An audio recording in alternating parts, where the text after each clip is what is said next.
విశాఖపట్నంలో Google data సెంటర్కి శంకుస్థాపన జరిగింది. ఈ కార్యక్రమంలో ముఖ్యమంత్రి చంద్రబాబు నాయుడు, మంత్రి లోకేష్, కేంద్ర మంత్రి అశ్విని వైష్ణవ్, గూగుల్ ప్రతినిధులు మరియు కేంద్ర పౌర విమానయాన శాఖ మంత్రి రామ్మోహన్ నాయుడు పాల్గొన్నారు. ముఖ్యమంత్రి చంద్రబాబు నాయుడు కేంద్ర మంత్రి అశ్విని వైష్ణవ్తో కలిసి శంకుస్థాపన కార్యక్రమాన్ని ప్రారంభించారు.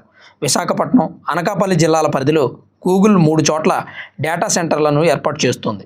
తొర్లవాడలో తొలిదశ డేటా సెంటర్ ఏర్పాటు జరుగుతుంది.